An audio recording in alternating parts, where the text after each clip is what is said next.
आपण हा ना पेत्राचं पहिल्या पत्राचा शास्त्र भाग वाच. तर तुम्हाला असं वाटतं का की आपण इफिस्करास पत्र सोडून पेत्राकडे गेलेलो आहे, असं वाटतं का तुम्हाला? जर तुम्हाला असं वाटतं तर तुम्ही फसलाय बरं का, कारण आपण इफिस्करास पत्रामध्येच आहोत. पण आजचा आपला जो शास्त्र भाग आहे तो आपण पेत्राच्या पहिल्या पत्रातील आहे. यासाठी आहे की आता मी जो तो शास्त्र भाग वाचेन इफिसचा, मग तुम्हाला समजायला थोडीशी मदत होईल. ओके, कारण इफिस्करास पत्रामध्ये जो फोकस्ड आहे, जे शिक्षण आहे ते फार जबरदस्त रीतीनं आपल्याला शिकवतं. तर आजची जी गीतं गायलेली आहेत, ओके, माझा प्रश्न आहे बरं का सगळ्यांना, आजची गीतं गायलेली आहेत आणि जो काही शास्त्र भाग आहे, तर तुम्हा सर्वांना काय वाटतं की आजचा संदेश काय असेल, कोणत्या टॉपिकला धरून असेल? बरोबर, ख्रिस्त. ख्रिस्त काय म्हटली? ख्रिस्त कोण शिला. बरोबर. आजचा आपला टॉपिक जो आहे ना, जी काही आपण गीतं गायली, जे शास्त्र भाग आपण वाचले, ठीक आहे, त्याद्वारे जर आजचा टॉपिक कडे आपण लक्ष दिलं तर येशू ख्रिस्त हा कोण शिला, ठीक आहे, हा आपला आजचा टॉपिक आहे. मग मी ना थोडस त्या कोण शिला, कॉर्नर स्टोन जो आहे ना त्याच्याविषयी थोडस मी रिसर्च करू लागलो की कॉर्नर स्टोन नक्की काय असतो. तर जगाच्या दृष्टिकोनातून ना एक ज्यावेळेस बिल्डिंग कन्स्ट्रक्ट होते त्यावेळेस एक कॉर्नर स्टोन असतो. कॉर्नर स्टोन काय असतं माहितीये का, की कॉर्नरला स्टिक करतात तो stone. Okay, corner stone stick करतात. ब्रिक्स असतात ना आपल्या दगडाच्या, त्या ब्रिक्स ज्या असतात, त्या ब्रिक्स, तो जो दगड आहे ना तो दगड त्या ठिकाणी लावण्यात येतो कॉर्नर मध्ये. आणि त्या कॉर्नरचा जो स्टोन आहे त्याच्यावर ना लिखाण करण्यात येतं. लिखाण काय करण्यात येतं, तर लिखाण असं करण्यात येतं, हे बिल्डिंग अमुक दिवशी बांधण्यात आलेली आहे, या बिल्डिंगचं कॉन्ट्रॅक्ट अमुक व्यक्तीने घेतलं होतं, या बिल्डिंगचं इनॉग्रेशन अमुक व्यक्तीने केलेलं आहे आणि तो कॉर्नर स्टोन तिथं लावण्यात येतो. ठीक आहे, हे जगाच्या रीतीप्रमाणे आहे. म्हणजे काय, जे काही कन्स्ट्रक्शन आहे त्या कन्स्ट्रक्शनचा जो मेन उद्देश आहे तो त्या कॉर्नर स्टोनवर लिहिलेला असतो. ओके, त्या कोनशिलेवर लिहिलेला असतो. पवित्र शास्त्रानुसार कॉर्नर स्टोन ही जी संकल्पना यहुदी मतप्रणालीनुसार आहे, ती मतप्रणाली कशी आहे माहितीये का, कॉर्नर स्टोन जो आहे तो स्टोन अशा रीतीने लावण्यात आलेला असतो की बिल्डिंगचं सर्व जे बांधकाम आहे त्या बांधकामाचा उद्देश त्या स्टोन कड करण्यात येतो. म्हणजे कोण शिला ज्याला म्हणण्यात येते ना, की संपूर्ण बिल्डिंगचं जे ब्रिक्स आहेत, जे दगड आहेत ना, त्या सर्व दगडांचा दृष्टिकोन किंवा सर्व दगडांचा फोकस जो आहे तो बिलकुल ते कॉर्नर मध्ये स्टोन वर केलेला आहे. आणि अशीच गोष्ट आपल्याला पवित्र शास्त्रामध्ये आढळते. आता मी तुम्हाला घेऊन जातो बघा इफिस्करास पत्रामध्ये, आणि मग आपण पुन्हा जाऊया पेत्राच्या पहिल्या पत्रामध्ये. इफिस्करास पत्रात काय लिहिलेलं आहे बघा, मी आठवण करून देतो तुम्हाला पुन्हा. आपला जो टॉपिक चालू आहे त्या टॉपिक कडेच तुम्हाला नेतो. इफिस्करास पत्र अध्याय 2 आणि वचन 11 पासून पुढे काय लिहिलंय बघा. यास्तव पूर्वीच्या दिवसांची आठवण करा, तुम्ही देहाने विदेशी स्वतःला सुंती म्हणवणाऱ्या लोकांकडून बेसुंती असे म्हणवले जात होता, त्यांची सुंता म्हणजे हाताने केलेली देहाची असे. ओके, हेच टॉपिक आहे का? बिलकुल आहे. आता बघा, तुम्ही जे वाचलेला शास्त्र भाग आहे ना तिकडे जावा बरं. पेत्राचं पहिलं पत्र, आपण जो वाचलेला शास्त्र भाग आहे पेत्राचे पहिले पत्र, आणि मग पेत्राच्या पहिल्या पत्रात ज्यावेळेस तुम्ही जाता दुसरं वचन, त्याच्यामध्ये काय लिहिलंय बघा. यास्तव दुसरं वचन पहिला अध्याय, दुसरा अध्याय पहिलं वचन, यास्तव सर्व दृष्टभाव, सर्व कपट, ढोंग, हेवा व सर्व दुर्भाषणे सोडून प्रभू कृपाळू आहे याचा तुम्ही अनुभव घेतला आहे, तर नूतन जन्मलेल्या बालकासारखे तारणासाठी वृद्धी होण्यास आध्यात्मिक निरादुद्याची इच्छा बाळगा. आध्यात्मिक निरादुद्याची इच्छा बाळगा. का बरं? कारण पुढे जाऊन तो असं म्हणतो, तुम्ही ज्यावेळेस वाचताना तुम्हाला कळेल या शास्त्र भागामध्ये तो तीच गोष्ट सांगत आहे. यास्तव तुम्ही ते आठवा तुम्ही कसे होता. पेत्र पण तीच गोष्ट सांगत आहे, यास्तव तुम्ही आठवा तुम्ही कसे होता. तुम्ही राजकीय याजकगण आत्ता झालेले आहात, पण तुम्ही असे नव्हता. तुम्ही निवडलेला वंश आत्ता झालेले आहात, पण तुम्ही असे नव्हता. तुम्हाला याजक म्हणून अपॉइंट केले, पण तुम्ही असे नव्हता. हे वारंवार तो सांगतो. कारण का? तुम्ही कसे होता हे सन पौल इफिसच्या मंडळीला सांगतो. तुम्ही देवाच्या दृष्टिकोनातून क्रोधाची प्रजा होता. म्हणजे देवाचा क्रोधच तुमच्यावर असावा अशी तुम्ही प्रजा होता, असं तो ठणकावून सांगतो. आणि त्यामुळे हे बोलत असताना तो मग आपला जो शास्त्र भाग आहे, आपला जो फोकस आहे, तिथं तो जातो आणि तो म्हणतो तुम्ही आतापासून, दुसरा अध्याय एफिसकरास पत्र 19 वचन, तुम्हाला त्याने तारलेलं आहे, तर यावरून तुम्ही आतापासून परदेशी नाही तर पवित्र जनांमध्ये एक राष्ट्र आणि देवाच्या घरचे लोक आहात. हे कुणाला तो बोलत आहे? तारण प्राप्त झालेल्या लोकांना, म्हणजे आपल्या सगळ्यांना तो बोलत आहे. तुम्ही तारण प्राप्त झालेले आहात, एक राष्ट्र, देवाच्या घरचे लोक आहात. आता तो पुढे हे म्हणतो बघा, प्रेषित व संदेष्टे यांच्या पायावर तुम्ही रचलेले आहात व येशू ख्रिस्त हाच कोनशिला आहे. प्रेषित आणि संदेष्टे यांच्या पायावर तुम्ही रचलेले आहात. कालचा संदेश याच्यावरच होता. काय होता? की प्रेषित आणि संदेष्टे यांच्यावर तुम्ही रचलेले आहात. प्रेषित आणि संदेष्टांवर रचलेले आहात याचा अर्थ काय होतो? तर त्याचं विश्लेषण संत पौल लगेच 3 वचनानंतर करतो बघा. खाली दुसरा अध्याय बघा, तिसरा अध्याय आणि तिसरा अध्याय वचन 4 आणि 5 बघा, 3 वचनानंतर लगेच एक्सप्लेन करतो. काय म्हणतो? प्रेषित आणि संदेष्टांवर तुम्ही रचलेले आहात. तर तो म्हणतो बघा असं, ते वाचून ख्रिस्ताच्या गुजाचे परिज्ञान मला झाल्याचे तुम्हाला समजले. कसं समजलं? कारण मला ते गुज प्राप्त झालं. आता तो म्हणतो हे गुज फक्त मलाच प्राप्त नाही झालं. तो काय म्हणतो बघा, हे गुज आता त्याच्या पवित्र प्रेषितास व संदेष्टास आत्म्याने प्रगट झाले, ते इतर पिढीच्या मनुष्य संतानास कळले नव्हते. कोणतं होतं? की विदेशी लोक ख्रिस्त येशूच्या ठाई सुवार्थाच्या योगाने वतन बंधू एक शरीर वचनाचे सहभागी होतील. प्रेषित आणि संदेष्टे यांना हे कळवण्यात आलं, बाकीचं कुणाला माहित नव्हतं. म्हणजे अब्राहम घ्या, इसाक घ्या, याकोब घ्या, कुणालाच ठाऊक नव्हतं, कुणालाच माहित नव्हतं. हे फक्त प्रेषित आणि संदेष्टे यांना ठाऊक होतं आणि त्यांना ते रहस्य कळवण्यात आलं. त्यांनी ते रहस्य घेतलं आणि मग पेत्र आता असं म्हणतो, तुम्ही आता देवाच्या घरचे लोक आहात. ख्रिस्त येशू हाच कोण शिला आहे, तोच दगड आहे आणि तो दगड आता ठेवण्यात आलेला आहे. तर तुम्हाला मंडळीला आता जीवन कसं जगायचंय? प्रियांनो, आता आपण हे जे 2024 आहे, जसं मी तुम्हाला सांगितलं की आपण मंडळी म्हणून कसं ह्याच्याकडे पाहणं गरजेचं आहे, कोणत्या दृष्टिकोनातून आपण या वर्षाकडे पाहणं आवश्यक आहे. तर पेत्र फार सुंदर रीतीनं एनकरेज करतो मंडळीला आणि तो असं म्हणतो, यास्तव तुम्ही निवडलेले आहात, तुम्ही वेगळे केलेले आहात, तुम्ही गौरवासाठी प्रभूच्या आहात. तर तुमच्यासाठी तो असं म्हणत आहे, यास्तव मंडळी लक्षात घ्या, तो म्हणत आहे यास्तव दृष्ट भाव, अंतःकरणामध्ये असणारा दृष्ट भाव, सर्व कपट, सर्व ढोंग, सर्व हेवा व सर्व दुर्भाषणे सोडून. म्हणजे जर तुम्ही निवडलेले आहात आणि वेगळे केलेले आहात, तुम्हाला असं जगण्यासाठी पेत्र त्याच्या वचनामध्ये एनकरेज करत आहे, उत्तेजन देत आहे. प्रियांनो, मंडळी ही प्रेषितीय शिक्षणावर आधारित असणारी मंडळी असणं गरजेचं आहे. ज्यावेळेस मंडळी प्रेषितीय शिक्षणावर आधारित नाहीये, तर मंडळी अन्य शिक्षणावर आधारित आहे. प्रेषितीय शिक्षण तुम्हाला आणि मला काय शिकवतं? तर हे शिकवतं की तुम्ही तारलेले आहात, हो, मग तुम्हाला कसं जगायचं आहे, या जगामध्ये कसं राहायचं आहे. कारण या जगामध्ये राहत असताना एक बंधू वर्ग म्हणून तुमच्यामध्ये कोणताही दृष्ट भाव नसावा, कोणाविषयीही दृष्ट भाव नसावा. तुमच्या अंतःकरणामध्ये एखाद्याविषयी जर दृष्टपणा आहे तर तो नसावा, अशी मागणी करण्यात येत आहे तारण प्राप्त झालेल्या व्यक्तीकडून. दुसरं सांगण्यात येत आहे की सर्व कपट. तुम्हाला माहिती आहे कपट म्हणजे काय असतं? कोण मला सांगेल कपट म्हणजे काय असतं? म्हणजे कसा बरं? कपट म्हणजे काय असतं बरं? खोटेपणा, बरोबर आहे, पण कसा कसा असतो खोटेपणा? तुम्हाला माहिती आहे कपट म्हणजे काय? म्हणजे कपट म्हणजे अंदर कुछ है और बाहर कुछ है.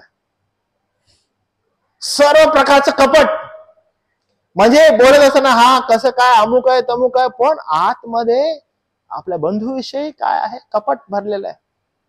सर्व प्रकारचं कपट. तारण प्राप्त झालेलं आहे, हे तुमच्यापासून दूर असो. जसे तुम्ही आहात तसे प्रेझेंट व्हा.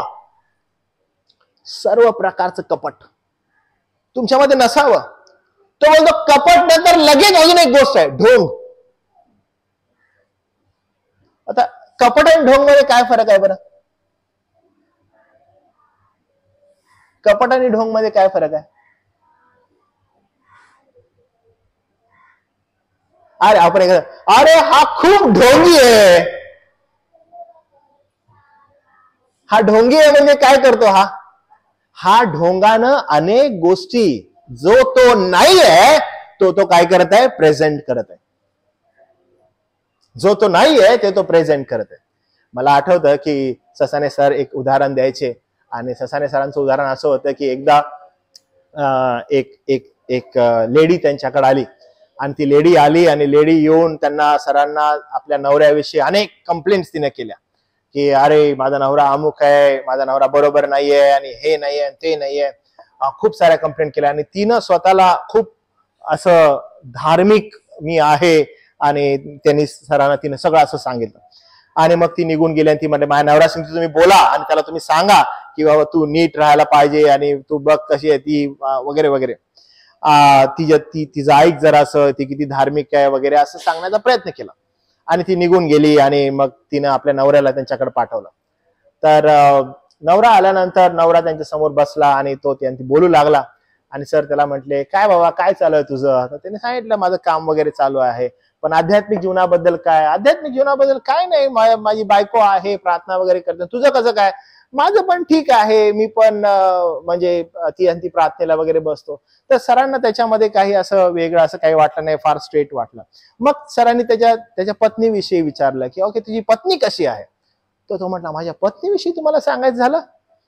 तर म्हटलं माझी पत्नी सकाळी 4 वाजता उठून प्रार्थनेला प्रारंभ करते. तर म्हटलं काय बोलता? बोलतो हा, आणि ती एवढ्या जोरात प्रार्थना करते म्हणे की आजूबाजूच्या आमच्या रोडवरून जाणारे लोक आहेत ते खालून असे वर बघू लागतात, एवढ्या जोर जोरात तिची प्रार्थना असते. मी म्हटलं बर किती वाजतापर्यंत करते? मग ती सकाळी 4 वाजता उठते, प्रार्थना करते आणि सकाळी 7 वाजेपर्यंत करते. सर म्हटलं वाव किती चांगलं, म्हणजे एवढी प्रार्थना करते? हो. पण म्हटलं मग प्रॉब्लेम काय तुमच्यामध्ये? तर ते म्हटले की प्रॉब्लेम हा आहे की सकाळी 4 वाजल्यापासून 7 पर्यंत जी ती प्रार्थना करते, त्याच्यानंतर 7 पासून ते रात्री 3 पर्यंत म्हणजे तिचा जो स्वभाव आहे त्या प्रार्थनेसंग ती जुळत नाही. म्हणजे तिच्या संगती मी राहत आहे, ती प्रार्थना करत आहे वगैरे, पण जे काही तिचं आहे ते सर्व ढोंग आहे. ते सर्व ढोंग आहे. तो ढोंगीपणा आहे. दर्शवण्यासाठी किंवा दाखवण्यासाठी की आपण किती वेगळे आहोत, किती आध्यात्मिक आहोत, ते ढोंग आहे. सर्व प्रकारचं ढोंग.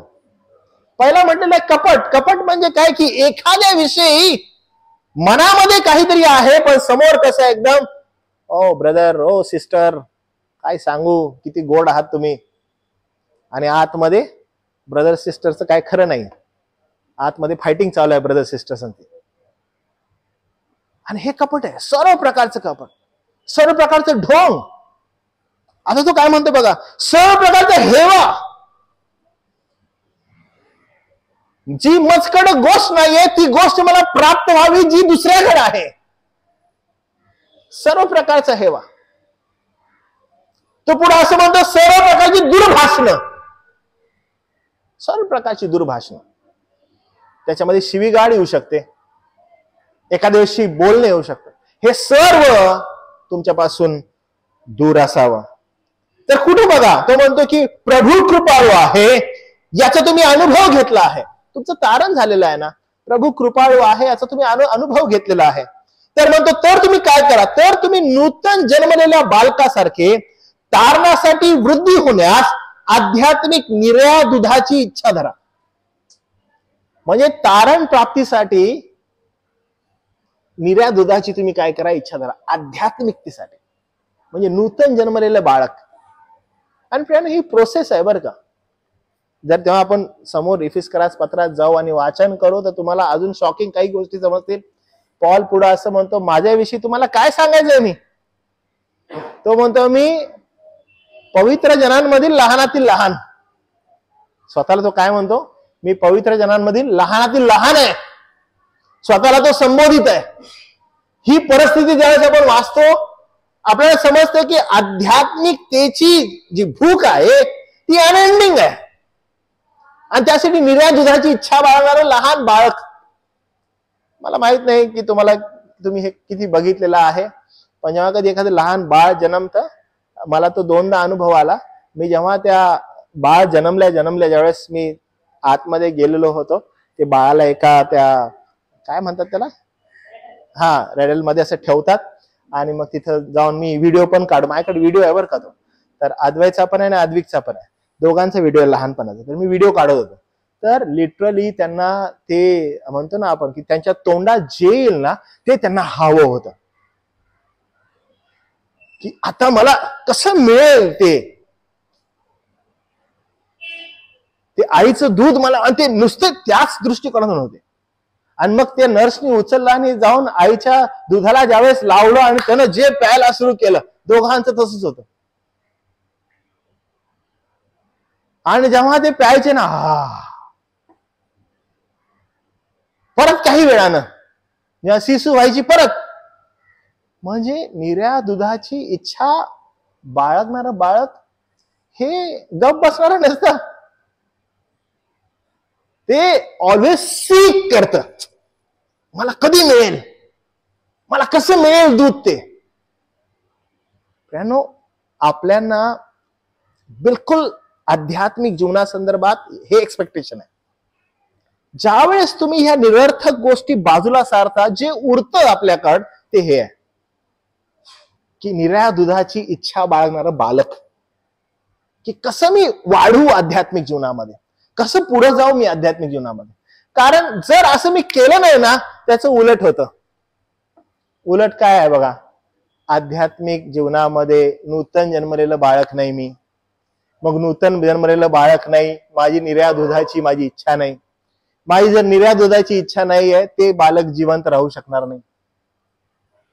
त्याला कृत्रिम गोष्टी देऊ लागतील, आणि कृत्रिम गोष्टींवरती जिवंत राहणारं बाळक होईल. त्याची वाढ खुंटणार, कारण त्याला आईचं दूध नाही मिळालं. ते सदृढ होणार नाही. आज ते स्मिताताई त्या ह्याचं काम करतात सध्या, दुधाचं सारखं सांगतात, ते दुधाचं साठवणूक वगैरे करत असतात ना. तर तरी पण मी तुम्हाला सांगेल की जी काही साठवणूक आहे, जी काही ती मिल्कची बँक आहे वगैरे, पण जे प्युअर दूध आहे आईचं, ती गोष्ट भागवू शकेल का? नाही. ती गोष्ट पूर्ण करू शकेल का? नाही. ती फक्त तेच पूर्ण करू शकेल. त्यामुळे जर तुम्हाला आध्यात्मिक जीवनामध्ये वाढायचं आहे, तर तुम्हाला कसं वाढता येईल? तीच गोष्ट आहे की आध्यात्मिक जीवनामध्ये वाढण्यासाठी तशा बालका संदर्भात आपण विचार करायला पाहिजे. मी कसं ते जीवन वाढवू, कशी संधी मला प्राप्त होईल, देवाच्या वचनात मी कसं वाढू शकेन. ह्या देवाच्या वचनात वाढण्यामध्ये तुम्हाला फक्त एकच गोष्ट मध्ये येईल बरं का. कोणती माहिती आहे? तुमचा आळशीपणा, दुसरं काहीच नाही. आध्यात्मिक जीवनात वाढण्यासाठी एकच गोष्ट मध्ये येईल, आणि ते म्हणजे तुमचा आळशीपणा. ह्याच्यामध्ये देवाचा काही सहभाग नाही बरं का. कारण तुमच्या समोर ताट वाढू नये, पण तो आळशीपणा जो आहे ना, त्यामुळं तुम्ही त्याच्यामध्ये कधीच वाढू शकणार नाही. जाऊ दे ना, कशाला असं, कशाला त्रास, अरे मला उद्या हे करायचंच आहे ना. मग आध्यात्मिक गोष्टींपेक्षा जगाच्या गोष्टींना मी महत्व देत आहे ना. मला ते वाक्य फार आवडलेलं होतं मागील सेमिनार मध्ये. तुम्ही कधी तुमच्या ऑफिसेसला लेट गेलेलं चालतं का? नाही चालत ना. ऑफिसला म्हणजे आपण वी आर ऑन टाइम. तुम्हाला कधी म्हणजे तुमच्या बॉसला असं उलट बोललेलं वगैरे चालतं का? नाही करे जा, असं कधी तुझ्या बॉसला बोलू शकता का? नाही. तो म्हणाला अच्छा नाही करेगा जा, तू जा. नाही करेगा तू जा, असं होणार आहे. तुम्ही जर बघितलं की ज्या ठिकाणी आध्यात्मिक परिपक्व असणारा जो व्यक्ती आहे, त्यानं ज्या ठिकाणी महत्व द्यायला पाहिजे, जो ख्रिस्ती आहे, त्याने ज्या ठिकाणी महत्व द्यायला पाहिजे तिथं तो निग्लेक्शन करत आहे. आणि ज्या ठिकाणी आपण निग्लेक्शन करायला पाहिजे त्या ठिकाणी आपण इम्पॉर्टन्स द्यायला लागलोय. आणि इतका इम्पॉर्टन्स साहेब आहे आमचा, मग मरत का होईना त्या टाइम पर्यंत जाणं, ते कामाला जॉईन कधी एकदा जाऊन तर थंब लाव तिथं, हा थंब कधी करू मी ते, का मिल रहा है ना भाई. पण ज्या ठिकाणी तुम्हाला सार्वकालिक जीवनासंदर्भात उत्तेजन आहे, ज्या ठिकाणी तुम्हाला ते करण्यासाठी देवा एनकरेज करत आहे, तिथं आपण आळशी होऊन बसलोय. जाऊ दे ना, होऊ दे ना.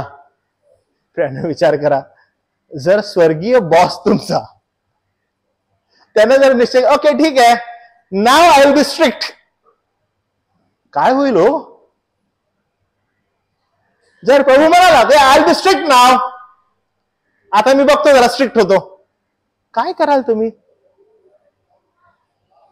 तुम्हाला माहित आहे त्याने एक चुनूक दाखवून दिली आपल्याला. कधी माहित आहे? हनन्या आणि सफीराच्या वेळेस त्याने दाखवून दिलं मंडळीला की मी असं करू शकतो, मी असं करू शकतो. प्रभूनं मंडळीला हे दाखवून दिलं आणि मंडळीला भय प्राप्त झालं. तुम्हाला माहिती आहे की आपल्यासाठी एक साईन प्रभूने ठेवून दिली की मी हे करू शकतो, आणि मंडळीला हे समजावं की मी हे करू शकतो, मी हे कधी करू शकतो. तरुण तयारच आहेत का उचलून कबरेत टाकायला? जर स्ट्रिक्टनेस बघायचा असेल तर जुना करार काढून तर देवाचा स्ट्रिक्टनेस बघा, तो देव कसा आहे. पण आज आपण थोडस लाईटली घ्यायला लागलो. किती तुम्हाला कष्ट होईल, किती तुम्हाला आध्यात्मिक जीवनामध्ये वाढण्यामध्ये त्रास होईल, याच्याकडे लक्ष देण्याऐवजी तुम्हाला किती आध्यात्मिक जीवनामध्ये वाढण्यासाठी आनंद प्राप्त होईल त्याच्याकडे लक्ष द्या, कारण ते आपल्यासाठी गरजेचं आहे. कारण तो पुढे अजून काय म्हणतो बघा, मनुष्याने नाकारलेला तरी देवाच्या दृष्टीने निवडलेला असा मौल्यवान जो जिवंत धोंडा त्याजवळ आल्याने तुम्हीही आध्यात्मिक मंदिर, जिवंत धोंडे, देवाला आवडणारे असे आध्यात्मिक स्वरूपाचे यज्ञ येशू ख्रिस्ताच्या द्वारे अर्पण्यासाठी पवित्र याजक जण असे रचले जात आहात.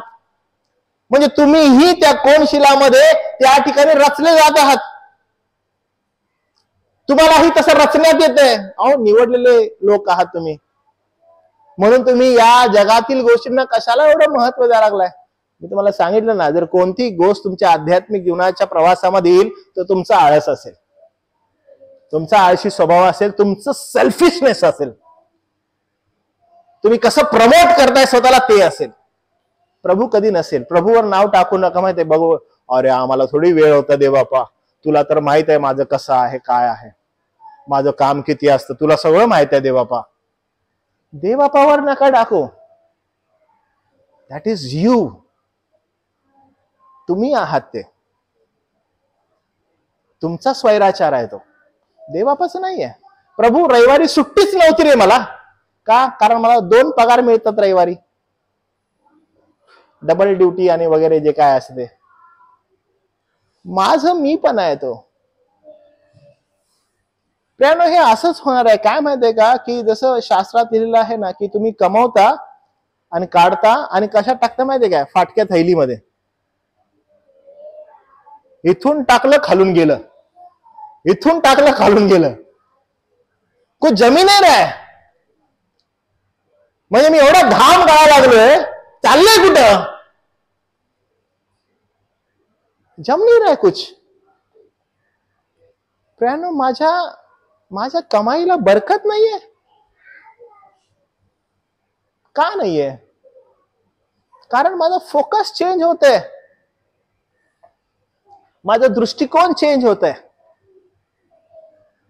प्रियानो, तुम्ही जर निवडलेले आहात, तुम्ही जर वेगळे केलेले आहात, तर प्रभू तुम्हाला निर्या दुधाची इच्छा बाळगणारे जे बालक आहे त्याप्रमाणे बघू इच्छितो. पण तुम्ही तसे नाहीये. तुम्हाला कृत्रिम गोष्टींमध्ये जर आवड आहे, then it's going to be finish. तुम्ही जास्त काळ टिकाव धरू नाही शकणार. अजिबात नाही. आणि जगामध्ये तर बिलकुल नाही. कारण आता हे कोविड वगैरे व्हायरस आहेत ना, विचार करा ना, त्याच्यामध्ये टिकाव कोण धरेल बरं? जो स्ट्रॉंग आहे, इम्युनिटी जबरदस्त आहे, तोच टिकाव धरेल ना. तुमची इम्युनिटी काय जगामध्ये? एवढं टॉक्सिक भरलेलं आहे जगामध्ये. ह्या जगामध्ये जर टिकाव धरायचं आहे, इम्युनिटी काय तुमची? इम्युनिटी काय? कृत्रिम गोष्टी. माझं काय आपलं असतं ते वर्षाचे पैसे साठवतो, काय म्हणतात त्याला बँकमध्ये? Fix deposit. माझं फिक्स डिपॉझिट आहे, ती माझी सिक्युरिटी आहे. माझा मेडिक्लेम माझी सिक्युरिटी आहे. माझे काही पैसे माझी सिक्युरिटी आहे. माझा पगार माझी सिक्युरिटी आहे. नाही, काय चालत नाही. या टॉक्सिक जगामध्ये, ह्या भयानक वेशी जगामध्ये जर तुम्हाला जगायचं आहे, जर तुम्हाला टिकाव धरायचा आहे, तर तुमच्यासाठी ऑक्सिजन, तुमच्यासाठी आहार, हे सगळे हे पवित्र वचन आहे. आणि पेत्र बिलकुल ती गोष्ट सांगत आहे जे पॉल त्यांना बोलत आहे, की प्रेषित आणि संदेष्टे यांच्या शिक्षणावर तुम्ही रचलेले आहात. आणि ख्रिस्त येशू हा कोण शिला आहे? तोच स्तोत्र आहे. त्याला सोडून तुम्ही काहीच करू नाही शकत. जर तुम्ही त्याच्या घरचे आहात तर. तुम्ही जर त्याच्या घरचे नाही, हा मेसेज तुमच्यासाठी नाही. पण जर आपण त्याच्या घरचे आहोत, तर हा मेसेज आपल्यासाठी आहे. कारण हे सगळं त्या कॉर्नर स्टोन कडे जाते, त्या कोण शिलेकडे चाललेलं आहे. प्रत्येक गोष्ट आपल्याला कोण शिलेकडे घेऊन जाते. ख्रिस्ताशिवाय अजून कुठंच आपल्याला घेऊन जाता येत नाही. बघा काय लिहिलेलं आहे आता, तो काय म्हणतो. कारण शास्त्रात असा लेख आहे, बघा हे महत्वाचा आहे. असा लेख आहे. काय लेख आहे बघ? पहा, निवडलेली मौल्यवान अशी कोण शिला मी सियोनात बसवतो, तिच्यावर विश्वास ठेवणारा फजित होणार नाही. तुम्ही त्या कोण शिलेवर जर विश्वास ठेवताय, तर तुम्ही फजित होणार नाही या जगामध्ये प्रियानो, कधीच नाही. तुम्हाला लाज वाटेल असं प्रभू कधीच तुम्हाला होऊ देणार नाही. हे शास्त्राचं वचन आहे. जो कोणी ख्रिस्ताचा आहे, तो लज्जेच्या पात्र प्रभू कधीच होऊ नाही देणार. मग ते तुमचं काम असो, तुमचं ऑफिसचं ठिकाण असो, तुमचं ह्या जगातील ठिकाण असो, तुम्ही रोडवर चालत असा, तुम्ही कुठेही असा, प्रभू तुम्हाला लज्जेचं ठिकाण होऊ देणार नाही. तुमची फजिती होऊ देणार नाही तो कधी. तुमचं हसणं होऊ देणार नाही कधी तो. कारण का? तुमचा भरवसा, तुमचा फोकस त्या कॉर्नर स्टोनवर आहे. प्रियानो, बांधणारी इमारत, रचल्या जाणाऱ्या ज्या काही विटा आहेत, ब्रिक्स आहेत, ते सगळे ब्रिक्स जर कुठं त्यांचा जर फोकस आहे, त्यांचा जर दृष्टिकोन आहे, तो त्या कोण शिलेवर आहे. त्या ब्रिक्सकडे पाहिल्यानंतर आपोआप पाहणाऱ्यांची नजर जी आहे ना, ती कॉर्नर स्टोनकडे जात आहे. तुमच्याकडे पाहिल्यानंतर जो दृष्टिकोन फेकला गेला पाहिजे, तो ख्रिस्ताकडे फेकला गेला पाहिजे. आपला तो फोकस आहे, आपला तो दृष्टिकोन आहे. नाविन्य आपल्या जीवनामध्ये ज्यावेळेस येतं, ख्रिस्त ज्यावेळेस आपल्या जीवनात येतं, आपला फोकस चेंज होतो. मागील सर्व गोष्टी बाहेर टाकून देतो आपण. दृष्टपणा बाजूला, हेवा बाजूला, कपट बाजूला, कारण ते उरतच नाही आपल्याकडे. ढोंगी, अरे बाजूला, कुठे आहे मी ख्रिस्ताचा आहे. आम्ही बांधले जात आहोत. अनेक ह्या जगामध्ये असणाऱ्या गोष्टी ज्या तुम्हाला टॉर्चर करतायत, कोण तुम्हाला बूस्ट देईल? It's only the word of God. फक्त देवाचं वचनच काय जे तुम्हाला स्ट्रॉंग बनवेल. कितीही त्रास, कितीही दुःख हे तुमच्या जगामध्ये येईल. कालचा संदेश आठवा तुम्ही. हे अजिबात असं नाही होणार आहे, आम्ही काय सांगू, आम्ही उन्नती बायबल चर्चला जातो, आम्हाला पास्टर क्लेपा शिकवतात, एव्हरी संडे आम्ही देवाचं वचन ऐकतो, अरे इतकं छान वाटतं. हे तुम्हाला वाचवेल? बिलकुल नाही.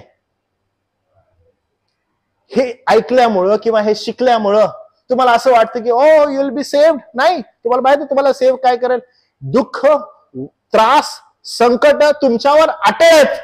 आम्ही इथे येतो, या चर्चमध्ये बसतो, आम्ही हा संदेश ऐकतो, अरे आमच्यावर असं काहीच नाही येणार कारण आम्ही प्रभूचे आहोत. नाही, अटळ आहे. तुम्ही खडकावर बांधलेले आहात, अटळ आहे.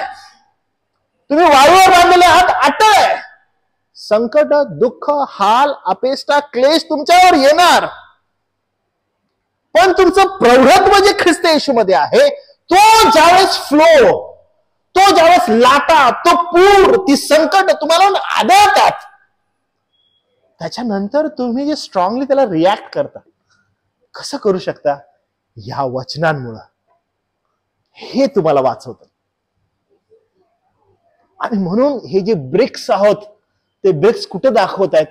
ख्रिस्ताकडे. तुमच्या संकटांकडे, तुमच्या दुःखांकडे, तुमच्या क्लेशाकडे.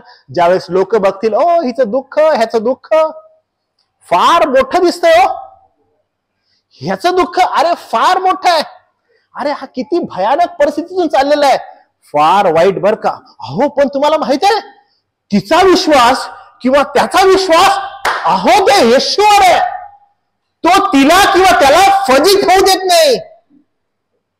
तुम्हाला माहित आहे, त्या गोष्टीसाठी आमेन आहे, त्या गोष्टीसाठी देवाची स्तुती आहे. कारण तो आपल्याला लज्जित आणि फजित होऊ नाही देणार. कारण आपला कॉर्नरस्टोन हा सॉलिड आहे, तो आपल्याला ढळू देणार नाही. आपला विश्वास तो आहे, आपण ले डाऊन त्याच्यावर होतो. कारण वचन पुढे पुन्हा तो काय म्हणतो बघा, यास्तव तुम्हा विश्वास ठेवणाऱ्यास. बघितलं का कॉर्नरस्टोन काय म्हणतो बघा, तुम्ही जे सर्व लोक त्या कॉर्नरस्टोनवर, त्या कोनशिलेवर जे विश्वास ठेवता, त्यांना सन्मान मिळणार. देवाचं वचन हे कधी व्यर्थ जाणार नाही. तुम्हाला सन्मानास योग्य अशी वागणूक मिळणार. It's not about this world. ह्या जगाचा फोकस किंवा ह्या जगाचा सन्मान याचा विचार नका करू. तुम्हाला माहिती आहे सन्मान कोणता आहे? भल्या व विश्वासू दासा तो थोडक्या विषयी विश्वास राहिलास, ये आपल्या धनाच्या आनंदात सहभागी हो. हा सन्मान आहे. हा सन्मान तुम्हाला आणि मला मिळणार आहे. की अरे किती कठीण प्रसंगातून क्लेपा तू गेलेला आहेस, किती प्रसंगातून वैयक्तिकरित्या तुझं नाव घेऊन तो बोलेल, किती कठीण प्रसंगातून गेलेला आहेस, किती हाल अपेष्टा दुःख त्रास सहन तू केलेला आहेस. पण मी तुला सांगतो, तू भला आणि विश्वासू दास आहेस. खांद्यावर हात ठेवून तुमचा सन्मान करण्यात येईल. तू थोडक्या विषयी विश्वासू राहिलास, मी तुझी पुष्कळावर नेमणूक करतो, ये आपल्या धनाच्या आनंदात सहभागी हो. प्रियानो, एकाला 5,000 दिलेले, एकाला 3 दिलेले आणि एकाला 1 दिलेले. शास्त्र म्हणतं देत असताना प्रत्येकाची योग्यता होती, प्रत्येकाच्या योग्यतेप्रमाणे दिलं म्हणतो तो. तुम्ही बघा 5,000 जण सांभाळले त्याला 5,000ची योग्यता होती. ज्यानं 3,000 2,000 सांभाळले त्याला त्याची योग्यता होती. ज्याला 1,000 दिले त्याला सांभाळण्यासाठी त्याची योग्यता होती त्यावेळेस, म्हणून त्याला दिलं, उगीच टेस्ट करायला नाही दिलं. एखाद्यावर तुमच्यावर खूप मोठा भार असेल, तुम्हाला वाटत असेल माझ्यासारखं दुःख संकट हाल अपेष्टा त्रास कुणाचाच नाही. एखादा म्हणेल की अरे माझं थोडं कमी आहे, पण हाऊ यू फेस इट, तुम्ही कसं फेस करता त्या गोष्टींना, याला महत्व आहे. कारण जे तुम्ही फेस करणार तुम्ही सन्मानास पात्र व्हाल, तुमचा सन्मान होणार आहे. शास्त्र पुढे असं म्हणतं बघा, जे विश्वासाला अमान्य आहेत. ओके, हे महत्वाचं आहे बरं का. आता जे ह्या विश्वासाला अमान्य आहेत त्यास बांधणाऱ्यांनी नापसंत केलेला दगड कोण शिला झाला आहे. बांधणाऱ्यांनी नापसंत केला दगड आणि कोण शिला झाला? नापसंत केला प्रभू येशू ख्रिस्ताला, तोच कॉर्नरस्टोन झाला. आणि ठेच लागण्याचा धोंडा व अडखळण्याचा खडक ही तोच झाला. म्हणजे लोक येत आहेत आणि त्याला ठेच लागून पडतायत, त्यालाच ठेच लागून पडतायत. अडखळण्याचा खडक तोच झाला. कसं काय बरं? कोण आहे ते लोक? काय म्हटलं बघा, ते वचनाला अमान्य असल्याने ठेच खातात, त्यासाठी ते नेमले होते. जो फोकस असला पाहिजे प्रभू येशू ख्रिस्ताच्या मागे येण्याचा, तोच विसरले. आणि मग प्रॉब्लेम काय व्हायला लागलाय? ठेच लागून पडतायत. तुम्हाला माहित आहे शास्त्र असं म्हणतं की जर समजा हा धोंडा, ह्या धोंड्यावर तुम्ही पडता आणि तुमचा नाश होतो, चुकून जर हा धोंडा तुमच्यावर पडला, तुमचा भुगाभुगा होईल. तुझा काय होईल? भुगा भुगा होईल. म्हणून मगाशी म्हणालो ना की जर समजा या बॉसने एकदा विचार केला, let me be strict, let me be strict boss, अरे काय होईल आपलं? त्याचं जे गुणवैशिष्ट्ये आहेत ती गुणवैशिष्ट्ये आड येत आहेत आणि त्या गुणवैशिष्ट्यांद्वारे आपण ज्यावेळेस त्याला फेस करत आहोत त्याची दया, त्याची कृपा, त्याची प्रीती ही आपल्याला आवरून धरते आणि त्याला आपल्यावर प्रीती करण्यास, आपल्यावर कृपा करण्यास त्याला उत्तेजन देते. आणि मग तो पुढे जाऊन असं म्हणतो बघा, तुम्ही कोण आहात प्रियांनो? हे लक्ष द्या, हे महत्वाचं आहे. तुम्ही प्रियांनो निवडलेला वंश आहात, राजकीय याजकगण आहात, पवित्र राष्ट्र, देवाचे स्वतःचे लोक असे आहात, यासाठी की ज्याने तुम्हास अंधकारातून काढून आपल्या अद्भुत प्रकाशात पाचारण केले त्याचे गुण तुम्ही प्रसिद्ध करावे.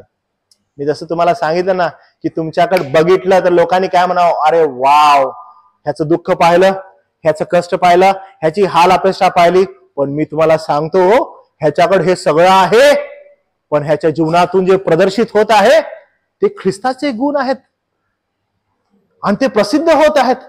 वाव.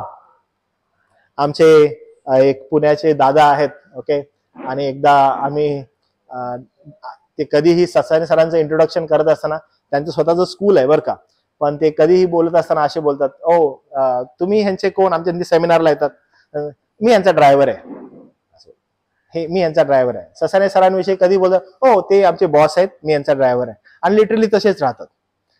तर आम्ही येत होतो एकदा, आणि येत असताना सी वुड्स आहे तिथून आम्ही चाललेलो होतो, आणि सी वुड्सच्या बिल्डिंग्स आम्ही पाहत होतो, आणि पाहिल्यानंतर सगळे म्हणतो किती छान बिल्डिंग्स आहेत, किती चांगलं आहे. आणि मी पटकन असं म्हणालो, किती चांगलं आहे ना, इथे एखादा फ्लॅट वगैरे असेल तर, असं सिंपल असं बोलून गेलं, इथे फ्लॅट वगैरे किती चांगलं होईल ना, एखादा फ्लॅट वगैरे माणसाचा असेल तर. ते मला पटकन म्हणाले, काय पाळक साहेब मागितलं? फ्लॅट? अहो तुम्ही राजकीय याजकगण आहात, त्याचे वंशज आहात, हे काय मागता? तुम्ही राज्य मागा, तुम्ही देश मागा, हे छोटी गोष्ट काय मागताय? तुम्हाला आठवतं आपण जेव्हा हॉलविषयी बोलत आहे, आणि हॉलविषयी बोलत असताना मी तुम्हाला एकदम असं लाईटली आपल्या हॉलची कॉस्टिंग सांगत आहे. आपण म्हणतो की 5 करोड, अरे खिशात 4 आणे नाहीत आणि वार्ता 5 करोडची करतात. तुम्हाला मी सांगतो की आपला देव छोटा नाहीये, आणि आपण इच्छा बाळगणं आपल्याकडे आहे, पण सत्संकल्पानं देणारा देव आहे, आणि आपण इच्छा बाळगू शकतो, देव आपल्याला प्रोव्हाइड करू शकतो. पण हा जो कॉर्नर स्टोन आहे ना, हा अद्भुत आहे, हा जबरदस्त आहे. कारण तो आपल्याला जे सांगतो ना, ते असं सांगतो की तुम्ही निवडलेले वंश, राजकीय याजक, अहो तो पुढे जाऊन असं म्हणतो, तुम्ही देवाचे स्वतःचे लोक. तुम्ही कोण आहात? तुम्ही देवाच्या स्वतःचे लोक आहात. तुम्हाला माहिती आहे स्वतःच्या लोकांचं प्रोटेक्शन कसं करण्यात आलेलं आहे? ज्यावेळेस मिस्रातून त्यांना बाहेर काढले ना, तर माझे लोक आहेत. तेव्हा कसा होता? हे माझे लोक आहेत, आणि कोणी जर वाकड्या नजरेने बघितलं सोडणार नाही. देव तो, आणि तो देव असं म्हणत की तुम्ही त्याचे लोक आहात. हाऊ प्रोटेक्टिव्ह म्हणजे तो असेल आपल्याविषयी. मग तुम्हाला असं वाटतं की तो तुमची फजिती होऊ देईल कधी? तो तुमची नालास्ती होऊ देईल कधी? नाही. पण एक्सपेक्टेशन काय माहितीये का? तुम्ही कसे त्याचे गुण प्रसिद्ध करत आहात. काय तुम्ही निरादुधाची इच्छा बाळगणारे बालक आहात? जर नाहीये ना, तर दोष देवावर देऊ का? आम्ही तर तुझे लोक होतो ना, देव असं कसं काय करू शकतो? माझ्या संगती असं कसं काय झालं? हे माझ्या संगतीच का होतंय? प्रियांनो, स्वतःला चेक करा, स्वतःला चेक करा की तुम्ही तसे आहात का? जर तुम्ही तसे नाही आहे तर तुम्ही एक्सपेक्ट नाही करू शकत, कारण तो न बदलणार आहे. प्रियांनो, दुःखात, संकटात, क्लेशात ज्यावेळेस तुम्ही पौलाला बघता, पेत्राला बघता, हाऊ फर्म दे स्टूड. जेव्हा पौलावर हाल अपेक्षा आल्या, त्रास आला, दुःख आलं, संकट आलं, त्यानं कसं फेस केलेलं आहे. तो म्हणतो की ख्रिस्त माझं सगळं काही आहे, मी फेस करेन या गोष्टीला. He stood up. तो घाबरला नाही. पेत्र बिलकुल तेच करत आहे, तो घाबरला नाही. पुढे काय म्हणतो बघा, तो असं म्हणतो, आपल्या अद्भुत प्रकाशात पाचारण केलेले त्याचे गुण तुम्ही प्रदर्शित करावे. 10वं वचन, ते तुम्ही पूर्वी लोक नव्हता, आता तर देवाचे लोक आहात. तुम्हाला दयेची प्राप्ती झाली नव्हती, तर आता दया मिळाली आहे. तुम्हाला माहित आहे की तारण खूप महत्वाचं आहे. तुम्ही जे इथं बसलेले आहात, मला तुम्हाला सांगू दे, येशू ख्रिस्तामध्ये तारण फार महत्वाचं आहे. जर तुमचं तारण झालं नाही, जर तुम्ही प्रभू येशू ख्रिस्ताच्या नावात बाप्तिस्मा घेतलेला नाहीये, नवीन जीवनात जर प्रवेश केलेला नाहीये, तर हे तुमच्यासाठी फार महत्वाचं आहे. हे अभिवचन त्या लोकांसाठी आहे जे तारण पावलेले आहेत. त्यांच्याविषयी बोलण्यात येत आहे की ते माझे लोक आहेत, ते देवाचे लोक आहेत. प्रश्न हा आहे की देवा, काय आम्ही तुझे लोक आहोत का? आपण खूप आरडाओरड करून म्हणा लागलोय की आम्ही तुझे लोक, आम्ही तुझे लोक, पण तो म्हणत आहे का की हे माझे लोक आहेत? फक्त काय एक्सपेक्टेशन आहे माहितीये का? निऱ्या दुधाची इच्छा बाळगणारा बालक, आणि निऱ्या दुधाची इच्छा बाळगणारा बालक, त्याच्या डोक्यामध्ये आणि त्याच्या फोकसमध्ये फक्त एकच असतं की मला दूध पाहिजे, दुसरं मला काय नको, मला दूध हवंय. तेवढाच त्याचा फोकस आहे, दुसरं त्याला काहीच नको. तुमचा काय फोकस आहे की आपल्या तारण प्राप्त झालेल्या आध्यात्मिक जीवनामध्ये तुम्ही कुठं पळायला लागलाय? तुम्ही सगळं करता आणि म्हणता, ओ आम्हाला दे बापा, दे रे बाबा, मदत कर, सहायता कर. आम्ही हे सगळं करत आहे. मिळू शकेल का? नाही मिळू शकणार. सन्मान नाही मिळू शकणार. फजिती आमची होत आहे का? होत आहे. मग आपण म्हणतो, कसं काय दे बापा, तुझ्या लोकांना असं होतं, असं नाही व्हायला पाहिजे. आम्ही तुझेच ना, आमच्या ऑफिसमध्ये आमची निंदा होते. नाही, we should be so strong about our faith. कारण पुढील आशीर्वाद मी तुमच्यासाठी फक्त वाचून दाखवतो, कारण हे तारण प्राप्त झालेल्या लोकांसाठी आहे. पेत्र त्या लोकांना एक आशीर्वाद देतो, आणि तो आशीर्वाद या नवीन वर्षाच्या सुरुवातीला मला तुम्हाला द्यायचा आहे. तुम्हाला ही गोष्ट मला सांगायची आहे की तो काय म्हणत आहे, लक्ष देऊन ऐका. तो असं म्हणत आहे, प्रिय बंधूंनो, तुम्ही इथं बसलेले प्रत्येकासाठी हे आहे. प्रिय बंधूंनो, जे तुम्ही परदेशी व प्रवासी आहात. ठीक आहे, परदेशी कारण तुम्ही इस्रायला बाहेरचे परदेशी आहात, तुम्ही प्रवासी आहात या जगामध्ये. त्या तुम्हास मी विनंती करतो की जीवाबरोबर लढणाऱ्या दैहिक वासनांपासून दूर राहा.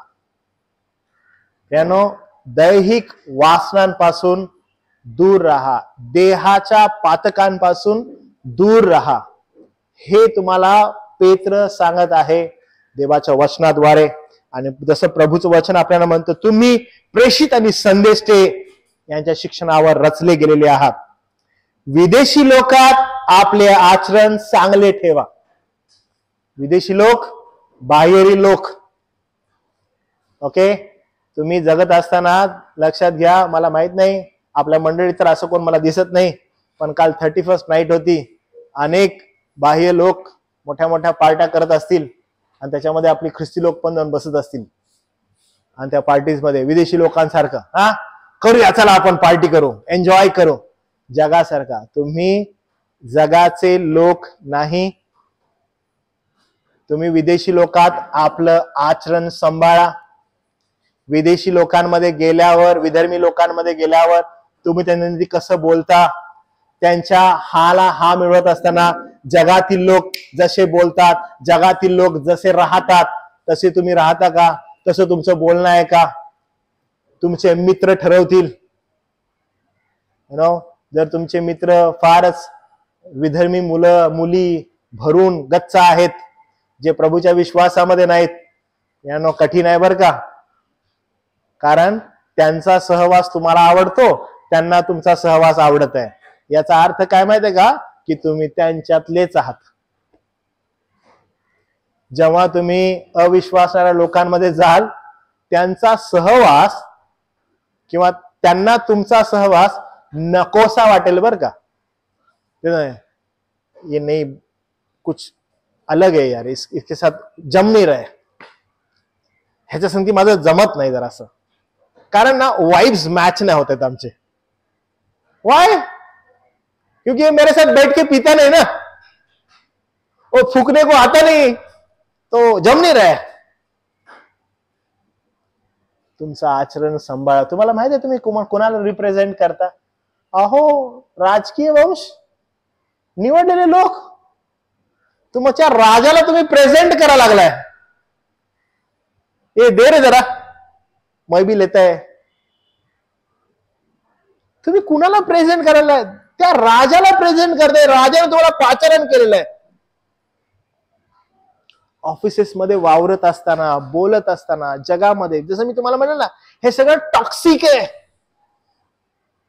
सगळं टॉक्सिक आहे. अविश्वासणाऱ्या लोकांचा समूह आहे जो अट्रॅक्ट करत आहे. आणि तुम्ही प्रभूचे लोक, प्रभू माझे लोक. मी तुम्हाला एकदा एक गोष्ट स्टोरी सांगितलेली होती, याकोब आणि एसावाची. आणि एसावा संदर्भात असं होतं की एसावाचा द्वेष केला असं शास्त्र म्हणतं. नाही बरं का, एसावाचा द्वेष म्हणजे काय, याकोबावर प्रीती केली, म्हणजे याकोबाला निवडलं. जेव्हा एसावाला नाही निवडल्याचा अर्थ काय होतो, तो त्याच्या वासनांमध्ये होता. त्याला त्याच्या स्वतःच्या इच्छेवरच सोडलेलं आहे. याचा अर्थ हा नव्हता बरं का एसावाला काही आशीर्वाद वगैरे मिळाला नाही. एसाव गडगंज श्रीमंत होता, भरपूर श्रीमंत, त्याला कशाची कमी नव्हती. आणि याकोब वर्षभर, म्हणजे त्याच्या जीवनभर त्यानं मार खाल्लाय. जीवनभर मार खाल्लाय. प्रत्येक गोष्टीसाठी त्रास आहे. प्रत्येक गोष्टीसाठी त्रास आहे. तुम्हाला माहित आहे त्याच्याविषयी शास्त्र अभ्यासक असे म्हणतात की संपूर्ण पवित्र शास्त्रामध्ये सर्वात जास्त आयुष्यामध्ये शोक कुणी केलं ना, शोक, याकोब. सर्वात जास्त शोक, प्रत्येक गोष्टीचा शोक आहे त्याला, प्रत्येक गोष्टीचं दुःख आहे त्याला. तुम्हाला माहित आहे प्रभूचं काय शिक्षण आहे? डिसिप्लिन. ज्याच्यावर तो प्रीती करतो ना त्याला तो डिसिप्लिन करतो.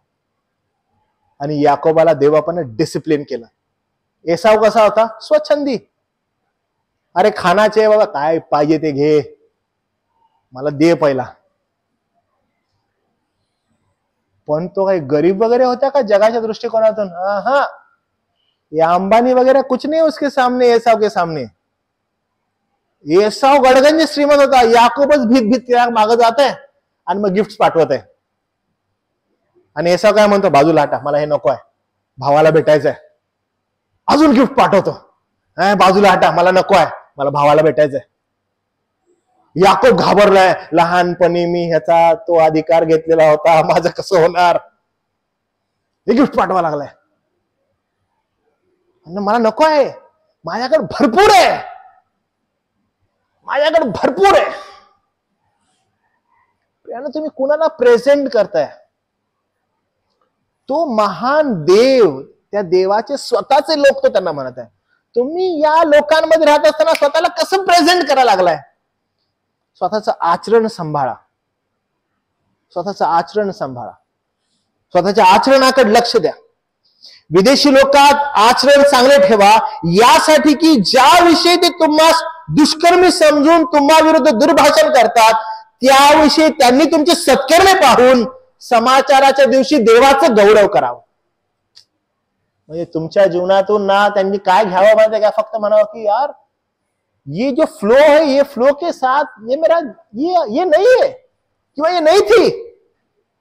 जेव्हा आम्ही हे सगळं बोलत होतो, वाईट गोष्टी बोलत होतो, त्यावेळेस ही नव्हती, हा नव्हता आमच्या संगती. जेव्हा आम्ही वाईट कृत्य करत होतो तेव्हा हा नव्हता आमच्या बरोबर, ही नव्हती आमच्या बरोबर. ही साक्ष तुमच्याविषयी देण्यात यावी. प्रियानो, मी पुन्हा सांगेन, हे कधी शक्य होईल माहित आहे? जेव्हा तुम्ही निर्या दुधाची इच्छा बाळगाल. प्रार्थना अशी आहे की देव आप करो, तुम्हाला या नवीन वर्षामध्ये ही कृपापूर्व तुमचा फोकस तुम्ही चेंज होऊ देऊ नका. कितीही त्रास, कितीही हाल, कितीही कष्ट जरी तुम्हाला झाले तरी तुम्ही एकच दृष्टिकोन ठेवा, काय की मी माझं तारण जे मिळालेलं आहे त्यामध्ये मी जीवन जगेन, आध्यात्मिक जीवनात वाढेन आणि अधिकाधिक स्वतःला असं तयार करेन प्रभूच्या कृपेने की आध्यात्मिक जीवनात माझी बढोतरी होऊन जी काही सत्कर्म होतील त्याद्वारे लोकांनी पाहावं आणि म्हणावं की हे प्रभू येशू ख्रिस्ताच्या द्वारे आहे. माझं गौरव व्हावं का? नाही, प्रभू येशू ख्रिस्ताचं गौरव व्हावा. या प्रियानं प्रार्थना करूया आणि प्रभूच्या चरणाजवळ जाऊया. दे बापा, तुझे आम्ही आभार मानतो, तुला धन्यवाद देतो. प्रभू दे बापा, तुझ्या प्रिय लोकांना दैहिक वासनांपासून दूर राहण्यास देवा तू मदत कर. विदेशी लोकात आपलं आचरण सांभाळण्यास मदत कर. प्रभू, हे जग अनेक वाईट गोष्टींनी देवापा भरलेलं आहे. ख्रिस्तामध्ये असणारी आध्यात्मिक